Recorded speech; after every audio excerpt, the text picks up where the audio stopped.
اور جس کو وہ ذلت سمجھتے تھے مدینے والے معبود نے فرمایا یہ تو عزت ہے. وہ سمجھتے تھے کہ کسی غلام کو دبا کے رکھنا عزت ہے, ماڑے پہ روک ڈالنا عزت ہے, کسی غریب کو نیچے اپنے قدموں کے نیچے سمجھنا یہ عزت ہے. حضور نے انہیں بتایا کہ یہ عزت نہیں, یہ تو تمہاری ذلت ہے, یہ تو رسوائی ہے تمہارے لیے. تم اگر غریب کے ساتھ بیٹھ کے کھاؤ گے تو اس میں تمہاری عزت ہے. کیا ہو گیا تم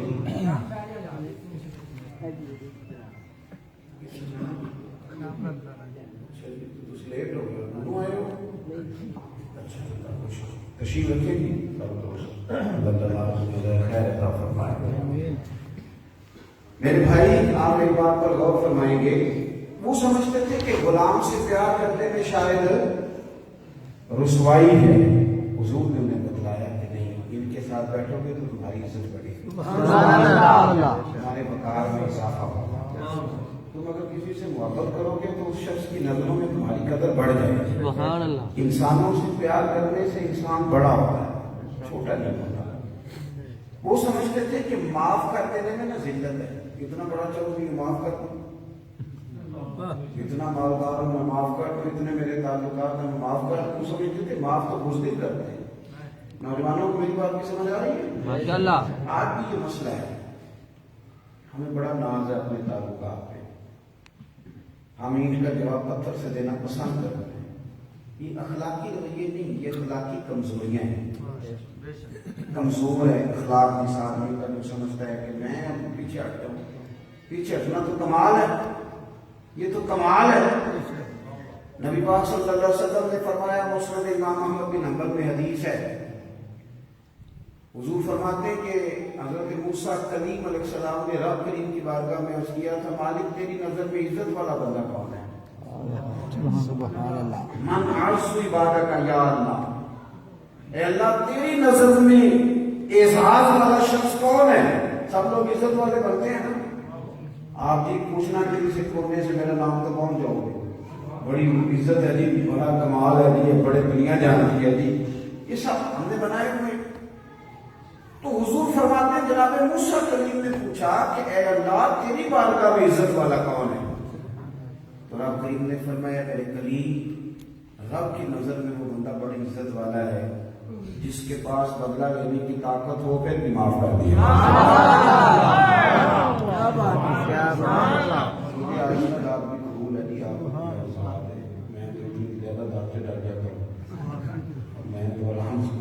مطلب میرے تو ساری ملبے میں کوئی سبحان اللہ نام ہی کہتا نہیں گزارا ہوتا ہے. میری صرف بات سنیں, اللہ کو جزائے خیر عطا فرمائے. اور سبحان اللہ کبھی بھی مولوی کو راضی کرنے کے لیے نہیں کہیں, اللہ کو راضی کرنے کے لیے. ثواب تب ملتا ہے. بات کو سمجھ آ رہی ہے؟ اللہ تعالیٰ آپ کو برکت عطا فرمائے. تو میرے عزیز, لوگ سمجھتے تھے کہ معاف کریں گے تو چھوٹے پڑ جائیں گے. حضور نے فرمایا نہیں, معاف کرنے والا بڑا ہوتا ہے, اظہار ہوتا ہے اس کا. تو جب آپ اپنی طبیعت کو جب تک بدلتے نہیں, اندر حضور کا دیا ہوا انقلاب نہیں آتا, اتنی دیر زندگی بے سکون ہے. ڈگری کس کو کہتے ہیں؟ ڈگری علم کا نام ہے. مانا یہ ہے کہ اب آپ سنجیدہ ہو جائیں گے, سمجھدار ہو جائیں گے, اب آپ کچھ بدل جائیں گے, آپ کے لب و لہجے میں اٹھنے بیٹھنے میں تبدیلی آئے. ڈگری کو رسید تو نہیں نا, اتنے پیسے جمع کرا دیے پڑھائی کے تو آپ مجھے رسید دے دیں. پڑھا لکھا وہ ہوتا ہے جس کے اخلاق میں, کردار میں, اٹھنے بیٹھنے میں, لب و لہجے میں تبدیلی ہے. رسول کریم صلی اللہ تعالیٰ علیہ وسلم نے تزکیہ فرمایا, آیات پڑھ کے بتایا کہ جس کو تم سمجھ رہے ہو نا, تم جس کو سمجھ رہے ہو عزت, کہ غریبوں پہ بوجھ ڈالنا, معاف نہ کرنا, یہ تو چیزیں کمزوری کی علامت ہے. کسی کمزور کو جھکا کے بھی پتہ کبھی بڑا ہوا ہے. حضرت ابو ذر غفاری رضی اللہ تعالیٰ عنہ یہ بڑی باکمال ہستی ہے, بڑی باکمال ہستی ہے. حضرت ابو ذر غفاری, حضور نے فرمایا زمین کے اوپر اور آسمان کے نیچے اس سے سچا بندہ کوئی نہیں. کیونکہ پرانے دور سے زمانے سے باتیں چلی آ رہی تھی. تو ایک دفعہ ان کی زبان سے نکل کے حضرت بلال حبشی رضی اللہ تعالیٰ وہ حبشن کے بیٹے, پرانی باتیں چلی آ رہی ہیں نا. آج لوگ باہر آتے ہیں, کسی کو موچی کہہ دیتے ہیں, کسی کو تیلی کہہ دیتے ہیں, کسی کو کچھ کیا کرتے ہیں چھوٹے ذہن کی علامت ہے. بڑے لوگ یہ کام نہیں کرتے. کمزور جو لوگ پڑ جاتے ہیں نا, جو پھر سہارے ڈھونڈتے ہیں, کبھی برادری کا, کبھی قبیلے کا, یہ سہارا ڈھونڈ کے اپنا قد اونچا کراتے ہیں. اگر آپ کے اندر کوئی خوبی ہے تو آپ ایسے ہی اونچے ہیں. پھر آپ کو باپ دادا کے نام کا سہارا لینے کی ضرورت کیا ہے؟ پھر تو آپ ایسے ہی اونچے ہیں. کوئی سید بھی ہو, مرزا بھی ہو, افغان بھی ہو, تم سبھی کچھ ہو, بتاؤ کہ مسلمان بھی ہو. تو عزیز حضرت سیدنا ابو ذر غفاری رضی اللہ تعالیٰ عنہ نے حبشن کا بیٹا کہہ دیا. بات سچی تھی لیکن انہیں تکلیف ہوئی. کچھ لوگ کہتے ہیں جی میں نے سچ ہی بولا, تو سچ نہ اپنے لیے بولا کریں, لوگوں کے لیے سچ نہ بولے, اپنے لیے بولے. آپ بتائیں نا کہ میں کتنا گناہ گار ہوں, کھول کے بتائیں سچ, بتائیں کتنا حلال کھایا کتنا حرام, اپنے حق میں سچ بولیں, کتنے جھوٹ بولے لوگوں سے, یہ بتائیں. آپ سامنے والے کے بارے میں سچ بول رہے ہیں. سچ تو اپنے لیے بولنا چاہیے تھا. سامنے والے کی ساری چیزیں نظر آ گئی, اپنے آپ کو چھپا لیا. عزیز بھائی, حضرت سیدنا ابو ذر غفاری نے جب انہیں حبشن کا بیٹا کہا تو وہ رو پڑے. رونے کا مطلب بھی تب ہی آتا ہے جب کوئی آنسو پوچھنے والا بنے. سب کے سامنے تو رویا بھی نہیں جاتا. جب وہ روئے حضرت بلال تو حضور نے آنسو پوچھے, ایک باری میری آنکھیاں چوں, ایک باری میری آنکھیاں چوں, اونا دی اتھرو پونجے سان, ہوں تے جس کا بہ گیا رونے دا, ہر ویلے آ گزاری دا. حضور نے فرمایا بلال کیوں روتے ہیں؟ حضور میں حبشن کا بیٹا ہوں تو میری غلطی تو کوئی نہیں. یہ تو رب کی تقسیم ہے. الذی خلقک فسواک فعدلک فی ای صورت ما شاء رکبک, اس طرح چاہا اس نے جس کو بنایا. تو لوگ مجھے حبشن کا بیٹا کہتے ہیں. حضور نے بھی نام نہیں دیا حضرت ابو ذر غفاری کا. تو کیا فرمایا؟ فرمایا تمہیں ابھی تک جہالت کی باتیں پائی جاتی ہیں. یہ تربیت ہے. موٹی بات کر دی, کسے بادشاہ, کسی کا نام نہیں لیا. حضور نے کسی کا نام نہیں لیا, پر حضرت ابو ذر فرماتے میں تو سمجھ رہا تھا نا کس کی بات ہے. اور معافی مانگنے والے بڑے لوگ ہوتے ہیں. جدن جدن تے ہر کوئی کہے ہارن کے فقیرہ, جدن دا مول تے کوڑی پیندے, ہارن دا مول ہیرا. بڑے لوگ ہوتے ہیں جو غلطی مانتے ہیں, چھوٹے لوگ نہیں مانتے. حضرت ابو ذر کہتے ہیں جب میں نے سنا تو میں سمجھ گیا کہ بات میری ہو رہی ہے. میں اٹھا اور سیدھا حضرت بلال کے پاس. میں نے کہا حبشن کے بیٹے اپنا پیر اٹھا اور میرے سینے پہ رکھ, اور میں لوگوں کو بتاؤں کہ تھے تو آپ حبشن کے بیٹے ہی, اور جب سے محبوب کے غلام ہوئے ہیں امت کے سردار بن گئے. اب یہ نفسیاتی کمزوری ہے. اگر یہ ہمارے اندر سے نکل جائے کہ ہم کسی کو چھوٹا سمجھتے ہیں, کسی کو حقیر جانتے ہیں, کہہ دیتے ہیں, طنز کر دیتے ہیں, اور میں نے کہتے ہیں کمزور بات, کمزور یعنی یہ مولوی صاحب ہے, ان کو کیا پتا ہو, یہ تو کسان بندہ ہے, اس کو کیا پتا ہو, پٹھے بٹن والا بندہ ہے. میں پوچھتا ہوں کہ اگر چارہ نہ کاٹے, بھینس کو نہ ڈالے, دنیا میں وہ گھر بتاؤ جہاں بغیر دودھ کے گزارا ہوتا ہے. تو مان تو نہیں رہے نا چارہ ڈالنے والے کو, اس کی حیثیت تو کوئی نہیں نہ مان رہے, پر دنیا میں وہ بچہ جو بغیر دودھ کے پلتا ہے. ضرورت ہر گھر کی ہے, بجائے اس کے کہ گوالے کا شکریہ ادا کیا جاتا اس میں ترکیب کی جا رہی ہے. ہم ایک دوسرے کی ضرورت نہیں محسوس کرتے. اپنی طبیعت میں لب و لہجے, دوسروں کے لیے گنجائش بنائیں, گنجائش بنائیں. اداروں کے لیے ایک جگہ جانے کا موقع ملا تو مجھے اسلام آباد میں ایک دوست نے رکا دے دیا. کہنے لگے وزیر صاحب نے یہ کہا ہے کہ مدرسوں کے مولوی ڈاکٹر نہیں بنتے. گورنمنٹ کو بڑی پریشانی رہتی ہے نا ہمارے مدرسوں, مدرسوں کے بچے ڈاکٹر نہیں بنتے, ہے نا یہ سوال, یہ ڈاکٹر نہیں بنتے. تو اب یہ ہے کہ ہر بندہ خاموش رہنے والا تو نہیں نہ ہوتا, لوگوں کو جواب آتے ہیں. چلے دے نام تو بات رہتا ہے, ورنہ ایک سیٹ سے پکڑا پوار کرتا ہے اسی اور بھی بوٹیاں جا رہی ہیں. جواب نہ دے تو بات الگ ہے. تو وہ کہہ رہے تھے کہ مدرسوں کے بچے ڈاکٹر نہیں بنتے. تو میں نے کہا کہ میرا کوئی سوال یہ ہے کہ ڈاکٹر مولوی کیوں نہیں بنتے, ڈاکٹر مولوی کیوں نہیں بنتے, مدرسوں کے بچے انجینئر نہیں بنتے تو انجینئر مولوی کیوں نہیں بنتے. آپ اس طرح کریں نا، 2-3 شیوخ الحدیث، 2-3 مفتیان کرام کے ذمہ لگائیں، وہ ڈاکٹروں کو مولوی بنائیں، ان کو دین پڑھائیں، تو ہم انشاءاللہ 2-3 ڈاکٹر رکھ لیتے ہیں جو ہمارے بچوں کو میڈیکل پڑھائیں گے۔ یہ کیا بات ہے؟ وہ ایک علیحدہ انسٹیٹیوٹ ہے، وہاں الگ سے لوگ، آپ کسی کو حقیر کیوں سمجھتے ہیں؟ کسی کے بارے میں آپ یہ رویہ کیوں اختیار کریں؟ آپ ہم سے آ کر پوچھیں ہمارے مدرسوں کے بچوں کا کمال کیا ہے، تم بتاؤ کہ کتنی اسامیاں خالی ہیں جہاں تم نے لوگ نہیں رکھے، اور ہم نے مدرسے بنائے ہیں، لوگوں کو قرآن حدیث پڑھایا ہے، حفظ پڑھایا ہے، خدا کا فضل ہے، علماء کی محنت کا نتیجہ ہے کہ قرآن سنانے والے حافظ زیادہ ہوتے ہیں، مسئلے تھوڑی ہوتے ہیں۔ بہت سارے حافظوں کو جگہ نہیں ملی، کیوں؟ اس لیے کہ علماء محنت کر رہے ہیں، پڑھایا جا رہا ہے، تم بتاؤ تمہارا کام کیا ہے۔ تو اس لیے یہ جو حقیر سمجھنا ہے، چھوٹا جاننا، اس سے نکلنا چاہیے، آپ کو آگے بڑھنا چاہیے، وسیع الذہن ہونا چاہیے آپ۔ اور جب آپ اپنے آپ کو تصور کر لیتے ہیں نا کہ ہم کسی کو چھوٹا نہیں جانتے، بڑا سمجھتے ہیں، پھر زندگی آسان ہو جاتی ہے، اس لیے کہ پھر لوگوں سے پیار بڑھ جاتا ہے، پھر سوچ صاف ستھری ہو جاتی ہے، پھر اللہ کی مخلوق کے بارے میں بندے کے دل میں بھی باتیں نہیں آتی کہ یہ بھی برا ہے، یہ بھی برا ہے، یہ بھی برا ہے، پھر انسان اللہ کی مخلوق سے پیار کرنے لگتا ہے، کیونکہ اب وہ کسی کو حقیر اور چھوٹا نہیں سمجھتا۔ اور جب آپ کے اندر معاف کرنے کا جذبہ پیدا ہوتا ہے، نبی پاک صلی اللہ تعالیٰ علیہ وآلہ وسلم کے سامنے نا ہاتھ باندھ کے کھڑے تھے کفار مکہ، فتح مکہ والے دن۔ جب لوگ ظلم کرنے لگتے ہیں تو سمجھتے ہیں شاید ہمیں پوچھے گا کوئی، لیکن اللہ تبارک و تعالیٰ بہت جلد فیصلے فرماتے ہیں۔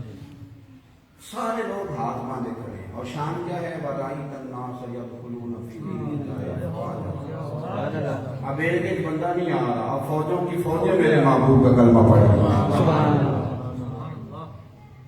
سامنے کھڑے ہیں مکے والے، اور ان میں وہ لوگ بھی موجود ہیں جو کانٹے بچھاتے تھے، ان میں وہ بھی موجود ہیں جو اونٹ کی وزنی اونچڑیاں حضور کی گردن میں رکھتے تھے۔ یہ میں تقریر کر دی، آپ نے سوچ لی، پر یہ کام بڑا مشکل ہے۔ کسی نے کبھی گالی دی ہو نا کبھی، تو بندہ جب سامنے آتا ہے تو گالی یاد آ جاتی ہے فوراً۔ میں صحیح کہہ رہا ہوں؟ وہ چاہے 25 سال پرانی بات ہو، لیکن وہ کہانی اسی وقت ساری تازہ ہو جاتی ہے۔ یہ انسان کی نفسیات ہے۔ حضور وہ سارے چہرے دیکھ رہے تھے جو بڑی بڑی باتیں کی سامنے تھی، لیکن قربان ہے دل دریا پہ سمندر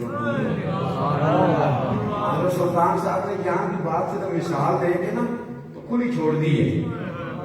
یہ اللہ والوں کا کمال ہے نا، یہ فلسفی لوگ ہوتے ہیں، منطقی، تو بات کر کے تو باقی کھلی چھوڑ دی۔ دل دریا یعنی ہے وہ چوڑا دریا جتنا اور گہرا سمندر سے زیادہ ہے، تو یہ مثال دی۔ آگے فرمایا یہ بھی میں نے مثال دی ہے، ورنہ دل کی گہرائی تک جا کوئی نہیں سکتا۔ کہنے لگے دل دریا سمندر اور ڈونگے کون ملا دیا جانے، ابھی بھی میں نے پوری بات نہیں کی، کوئی جان سکتا نہیں۔ بڑا دل آپ کا ہوتا ہے تو بڑی چیزیں سما جاتی ہیں، بڑی چیزیں۔ آپ دل تو بڑا کریں، ہم چھوٹی چھوٹی باتیں کرتے ہیں، گھروں میں لڑائیاں، خاندانوں میں، گلی محلے میں، بھائی چھوڑیں، اور ہر آدمی کی بات کا جواب بھی نہیں دینا چاہیے۔ کچھ کے بارے میں قرآن کہتا ہے کہ وَإِذَا خَاطَبَهُمُ الْجَاهِلُونَ قَالُوا سَلَامًا، جاہل مل جائے تو بحث نہیں کرنی، سلوک کر کے گزر جائے۔ ہر بندے کے ساتھ رجحان پیدا کریں گے، اپنا دل بڑا کریں، سامنے سارے کھڑے ہیں۔ حضور نے فرمایا بتاؤ تمہارے ساتھ کیا سلوک کرو، اب میری بات کو سمجھو۔ سب حضور کو یاد ہے انہوں نے کیا کہا، سب یاد، ایک ایک بات، اور ان کو بھی یاد ہے ہم نے کیا کیا، سب پتہ ہے۔ اب اس پوری پیچھے جو داستان تھی نا 13 سالوں کی، اس کا رزلٹ نکلنے لگا ہے۔ کریم نے فرمایا بتاؤ سلوک کیا کرو۔ ان کا جواب کیا ہے؟ انہوں نے کہا جواب یہ ہے کہ آپ بھی بڑے کریم ہیں اور آپ کے باپ بھی بڑے مہربان ہیں۔ اب اس کے جواب میں حضور کا فیصلہ کیا ہے؟ حضور فرمانے لگے جاؤ پھر میں تمہارے ساتھ وہی سلوک کرتا ہوں جو جناب یوسف نے اپنے بھائیوں کے ساتھ کیا۔ جاؤ کیا سلوک کیا تھا؟ علماء نے لکھا ہے کہ جب مصر میں اور سارے علاقوں میں قحط پڑ گیا تھا نا، تو حضرت یوسف تو کے خواب دیکھ چکے تھے، انہیں پتا تھا، انہوں نے غلہ پہلے سے جمع کر لیا تھا، غلہ پہلے سے جمع تھا۔ اب انہوں نے چوکیاں بنا دی چاروں جانب، مصر کے لوگ غلہ لینے آ رہے ہیں۔ میری بات کو بھی سمجھ تو آ رہی ہے نا آپ؟ میں تھوڑی تقریر کرنے والا مولوی، میں نے جلدی ختم کر دینی، آپ پریشان نہ ہوئیے، جمعے میں بھی 30 منٹ تقریر کرتا ہوں، آپ میری بات پہ غور فرمائیں گے۔ چاروں جانب چوکیاں ہیں، تو جناب یوسف نے پتا انہیں کیا کہ یہ بھائی نا پیارے بڑے ہوتے ہیں، بندہ اپنے بچوں کے سامنے نا ان کی کوتاہیاں بیان کر لیتا ہے، لیکن اندر سے پورا مخالف نہیں ہوتا بھائی، بڑے پیارے ہوتے ہیں۔ کئی دفعہ بندہ چھپ چھپ کے بھی کھڑکی سے دیکھتا ہے، کئی دفعہ بندہ کہتا ہے اپنے بھائی کو، اپنے بچوں کو، بڑے چاچا نے روڈ پہ 2 لاکھ دی، میرے کو نہیں 2 لاکھ ہے، میں لاکھ میں دے گا، 50,000 دیا گا، میرے اپنے بھی بات ہیں۔ اندر سے آواز کیا ہے کہ بچے اگر مخالفت نہ کریں تو میں سارے دینے کو بھی تیار ہوں۔ بھائی پیارے ہوتے ہیں نا بندہ، یہ ایک مسئلہ ہے نا، بھائی بھائیاں کے بیری ہوتے تھے، بھائی بھائیاں دیا یہ معاملہ اس طرح کا ہے۔ حضرت یوسف علیہ السلام نے چاروں جانب چوکیاں لاگی مصر کے، تو آپ نے سپاہیوں سے کہا، پہلے داروں سے کہا کہ جو بندہ آئے نا غلہ لینے، اس سے پوچھنا کہاں سے آیا، کیا لے کے آیا، سونا لے کے آیا، چاندی لے کے آیا یا پیسے لے کے آیا، کس چیز کے عوض وہ غلہ لے گا۔ جو آئے پوچھنا کہاں سے آئے ہو، کیا لے کے آئے ہو۔ لیکن جب کنعان سے لوگ آئے تو یہ پوچھ لینا کہاں سے آئے ہیں، یہ نہ پوچھنا کیا لے کے آئے،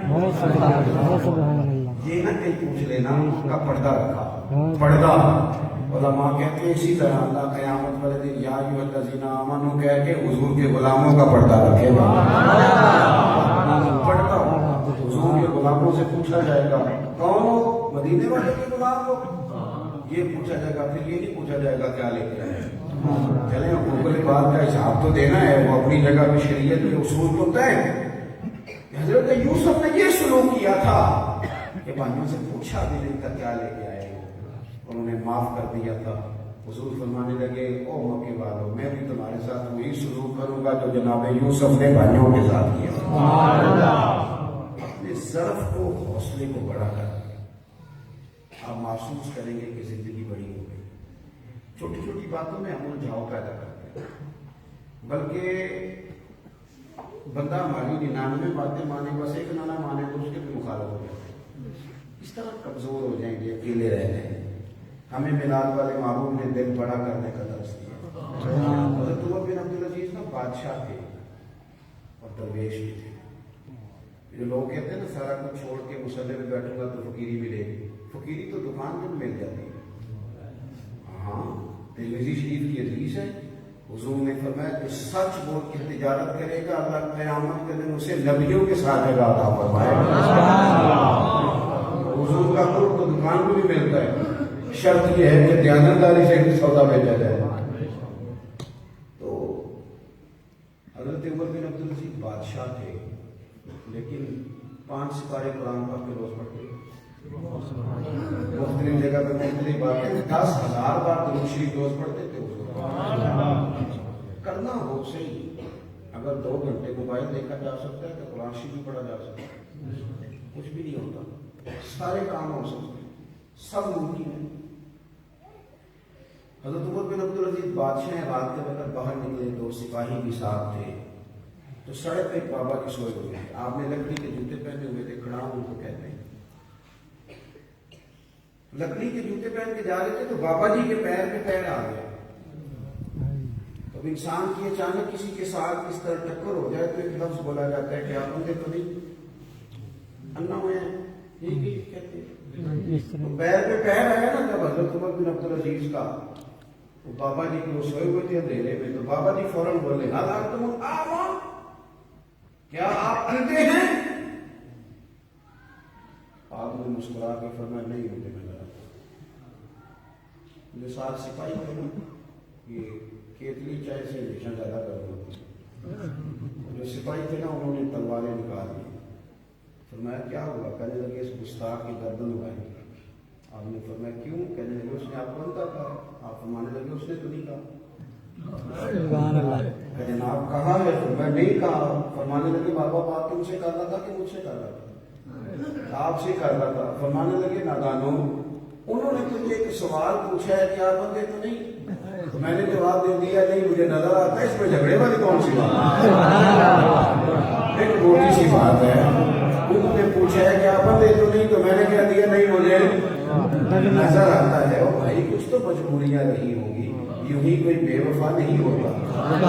اتنی جلدی اپنے دل کو سخت کر لینا, اتنی جلدی سخت کر لینا رٹا ڈالنا. بہت سارے میاں صاحب ہیں, خاوند ہیں, بیوی کا مقابلہ کرنے برابر بیٹھے ہوئے لڑائی کرنے کے لیے. ٹیٹ کا جو آپ پتھر سے بھائی اس کی عقل تو آ گئی ہے تو آپ کی تو پوری ہے. وہ تو بیچاری ناک ساتھ لگا ہے اور کمزور ہیں, نہیں پورا سوچ پاتی. تو آپ جو برابر کی لڑائی کر رہے ہیں تو آپ کو کیا کر رہے ہیں؟ آپ کی اس سے بھی آتی ہے. آپ تو تھوڑا صبر کریں, آپ کو کہیں حوصلہ کریں. تو ایک تو حضور نے ہمیں معاف کر, اور دوسری بات کر کے میں نے بات سمیٹ دے دی. نبی پاک صلی اللہ علیہ وسلم نے نا ایک چیز ہمیں سکھائی ہے, وہ ہم نے ضرور سیکھی. کریم نے ہمیں بتایا ہے کہ یہ جو روگ ہوتا ہے نا یہ تمہارے کپڑوں کا نہیں ہوتا. یہ ہمیں تربیت ملتی ہے. روگ کپڑوں کا, گاڑیوں کا نہیں, بازاروں کا نہیں. یاد رکھنا. میں نے کافی ساری دنیا دیکھی ہے, ملک میں بھی, شاید پاکستان کے سارے صوبے. ابھی میں بلوچستان جاؤں گا یہاں کے پاس, وہاں سفر کروں گا. میں نے سارے صوبے دیکھے, اندر جا کے دیکھا. میں نے ملک سے باہر بھی کچھ جگہ دیکھی, برطانیہ کے کئی میں نے ادارے دیکھے. میں آپ کو ایک بات عرض کروں, کروڑوں روپیہ بندے کی جیب میں ہوتا ہے, بڑی گاڑی ہوتی ہے اور بڑا بنگلہ ہوتا ہے, لیکن اگر بندہ فراڈیا ہوتا ہے نا تو لوگ اس کے دروازے کے سامنے کھڑے ہو کہہ دیتے ہیں کچھ بھی نہیں, فراڈیا بندہ ہے. بندہ جھوٹ ہے. اس کی 6 مربے زمین ہے, لیکن اگر بات کا پکا نہیں نا اس کی کوئی عزت نہیں. لیکن وہ 14ویں گریڈ کا ملازم ہے, 13ویں کا, تھوڑی سی تنخواہ لیتا ہے. لیکن اگر اس کا کردار ٹھیک ہے نا تو بڑے بڑے افسر کھڑے ہو کے کہہ رہے ہوتے ہیں کہ بھائی یہ نہ رشوت لیتا ہے, نہ یہ کوئی نجائز سفارش مانگتا ہے. بندہ بڑا اچھا ہے, اس کے پاس ذرا دھیان سے جانا ہے. تو کیا مانا ہوا؟ عزت کپڑوں سے, گاڑیوں سے, بنگلوں سے نہیں ہوتی. عزت تو کردار سے ہوتی ہے. آپ وفادار کتنے ہیں, آپ سچ کتنا بولتے ہیں, آپ کے معاملات کیسے ہیں, آپ دوستوں کے بیچ کس طرح کے ہیں, رشتے داروں کے بیچ کس طرح کے, آپ کو کما کے کھانے کی عادت ہے کہ لوٹ کے کھانے کی عادت ہے. یہ چیز آپ کا وقار بڑا کرتی ہے. باقی جہاں تک کپڑوں کا تعلق ہے, نبی پاک صلی اللہ علیہ وسلم نے فرمایا اللہ نعمت دے تو اسے دیکھنا پسند کرتا ہے. اچھا لباس پہننا منع, لیکن اسی چکر میں پڑ جانا, اسی کے لیے کمائیاں کرنا, اسی مصیبت کو شکار کر لینا, اسی چکر میں رہنا کہ موبائل کا نیا ماڈل کون سا ہے, اور اب میں نے پلاٹ کون سا لینا ہے, اور میں نے اپنا لے لیا تو یہ ساتھ والا بھی کبھی میرے قبضے میں آ جائے تو گاڑی کھڑی کروں گا, پچھلا مل جائے تو پیسے مانگوں گا. تو ان چکروں میں پڑے رہنا یہ مسلمان کا طریقہ نہیں. مسلمان کی بات سمجھ میں آتی ہے. حضور نے کہا ہے کہ تم مسافر ہو, اور مسافر کبھی ایئرپورٹ پہ لڑائی نہیں کرتے. ان کو پتا ہوتا ہے پہلی فلائٹ سے میں نے چلے گا. ریلوے اسٹیشن پہ مسافر رٹا نہیں ڈالتے, انہیں پتا ہوتا ہے ٹرین آئے گی اور میں نے چلے جانا. بس اسٹاپ کی جگہ کوئی خریدتا نہیں, نہ کہتا میں نے پکی لے لی. کیوں کہ بس آئے گی تو میں نے چلے جانا. حضور نے ہمیں یہ درس دیا, کن فی الدنیا کانک غریب او عابر سبیل او کما قال صلی اللہ علیہ وسلم. تو میں تم نے مسافر بن کے جینا, راہگیر بن کے, رٹا بھی ڈال. کپڑے سادے بھی ہوں تو گزارا کرتے ہیں, مکان سادہ بھی ہو تو کام چل جائے. کردار میں کمزوری نہ آئے, افکار میں کمزوری نہ آئے, لب لہجہ کچا نہ ہو تمہارا, تمہارے طبیعت میں مزاج میں مضبوطی ہو, فکری طور پر تم بڑے اور تمہیں لوگ کہہ سکیں کہ اس کو بلاؤ یہ صحیح فیصلے کرتا ہے, یہ سچ بولتا ہے, کردار مضبوط ہو. حضرت عمر فاروق رضی اللہ تعالیٰ عنہ 24 لاکھ مربع میل کے حکمران تھے. تو کرتا اتنا پرانا تھا کہ مزید پیمند لگنے کی جگہ نہیں تھی. یہ بڑی مزیدار زندگی ہوتی, بڑی مزیدار. میرا کرتا کٹ گیا, میں 5ویں کلاس میں پڑھتا تھا تو زیادہ ہی پھٹ گیا. میں کرتا لینے کے نہ وسائل تھے نہ پیسے تھے. میں نے اپنی اماں جی سے کہا کہ اماں جی کرتا پھٹ گیا ہے تو کرنا کیا ہے, کئی کام ہے. تو میں نے بڑا سونا لے مسئلے کا, مجھے کرتا دو, میں نے کرتا میں رفو کرا دیا, اتنے دیر بناتا کہنے لگے ڈیزائن کا ڈیزائن بن گیا. تو اس میں وقار ہے, اس میں کوئی کمزوری کسی قسم کی نہیں. آپ محنت کر کے کماتے ہیں اور آپ کا چھوٹے گھر سے تعلق ہے تو آپ باوقار آدمی. جوتا چوری کر کے پہننا یہ انسان کے لیے ذلت ہے, اور پرانا جوتا گانٹ کے پہن لینا اس میں عزت ہے, اس میں وقار ہے, اس کے اندر طاقت ہے. تو حضرت عمر فاروق کا کرتا بڑا پرانا تھا, پھٹ گیا, آپ کو مزید پیون کرنے کی جگہ کوئی نہیں. تو صحابہ کرام مسجد میں بیٹھے, مشورہ ہوا, عمر سے کہنا ہے کرتا نیا لے لے. میٹنگ ہو رہی اور طے کیا ہو رہا ہے کہ حضور کے زمانے میں اسلام کے غربت کی بازار جناب صدیق کے اکبر کے دور میں بھی ایسا ہی تھا. عمر فاروق کے زمانے میں تو بڑا مال آ رہا ہے, 50,000 دینار اصحاب بدر کو مل رہے ہیں, جناب عمر کو بھی مل رہے ہیں, تو کرتا پہننے میں کیا حرج ہے. عمر اس طرح کرتے ہیں کہ مسجد سے نکلتے ہیں اور گھر جانے تک سارے پیسے بانٹ دیتے ہیں, تو ایک کرتا سلوا لیں تو کیا حرج ہے. پیسے کسی کو برے لگتے ہیں؟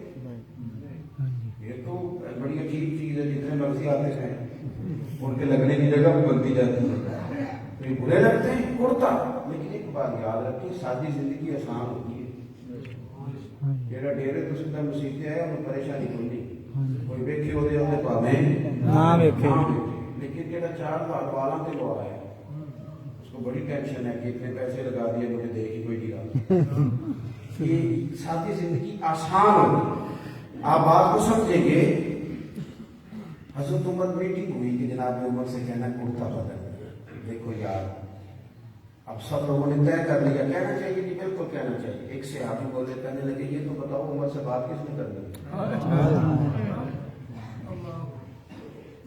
ایک 20 میں سے آپ فرمانے لگے کہ ہے شخصیت جن کی عمر بات نہیں ڈال. وہ کون ہے؟ مولا علی شیخ. سبحان اللہ, سبحان اللہ. حضرت مولا مرتضیٰ رضی اللہ تعالیٰ عنہ سے کہا کہ آپ جناب عمر سے کہیں کرتا بدل. تو حضرت علی فرمانے لگے بات تمہاری ٹھیک ہے, اور حدیث بھی ہے کہ اللہ نعمت دے تو اسے دیکھنا پسند کرتا ہے. اور عمر کا کرتا بھی بڑا پرانا ہو گیا, وزیر ملنے آتے ہیں, سفیر ملنے آتے ہیں, کرتا بدلنا چاہیے, کہنا بھی چاہیے. اور یہ بھی ٹھیک ہے کہ میں کہوں تو وہ مانتے ہیں, پر یہ والی بات میں نے بھی نہیں کہنی کیونکہ میں ان کا مزاج جانتا ہوں. لوگوں نے کہا کہ آپ کو رستہ ہی بتائیں. کہنے لگے رستہ ہے نا, سیدہ عائشہ صدیقہ سے ماں ہے نا مومنوں کی. حضرت عائشہ صدیقہ رضی اللہ تعالی عنہا سے کہا گیا آپ سیدنا عمر سے کہیں. انہوں نے بلایا. ہر جگہ کہانیاں نہیں سنانی چاہیے, کچھ جگہ ایسی ہوتی ہیں جہاں چپ کر کے ماننا چاہیے اور ہاتھ باندھ کے رہنا چاہیے. دنیا میں بڑا وہ ہوتا ہے جس کا کوئی بڑا ہوتا ہے, جس کا کوئی بڑا نہیں ہوتا وہ کوئی بڑا نہیں ہوتا. حضرت عائشہ صدیقہ نے پیغام بھیجا تو وہ عمر جو کو بادشاہ بلائے تو کہیں دوڑ جاؤ, ٹائم نہیں. وہ عمر دوڑے آئے سیدہ عائشہ صدیقہ کے پاس, پردے کے پیچھے لگے. اماں جی کو کم ہو. وہ جو صحابہ حضرت عائشہ کے پاس سفارش لے کے آئے تھے وہ کہتے ہیں ہم بھی ایک کونے میں چھپ کے سن رہے تھے.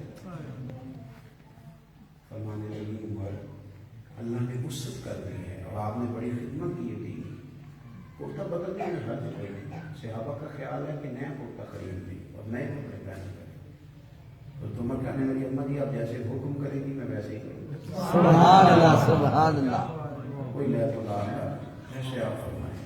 ایک گزارش کر دوں, سیدنا فاروق اعظم رضی اللہ تعالیٰ عنہ نے کہا ایک کر لوں. سیدہ فرمانے لگی کر لیں. تو تمہیں کہنے لگے اماں جی یہ جو کرتا میں نے پہنا ہے نا اسی طرح کا لباس میں حضور کے سامنے اور اسی طرح کے کپڑے پہنے ہوتے تھے. ابو بکر صدیق مجھ سے مشورے کرتے. میں نے نا ان کی طرز پہ زندگی گزاری.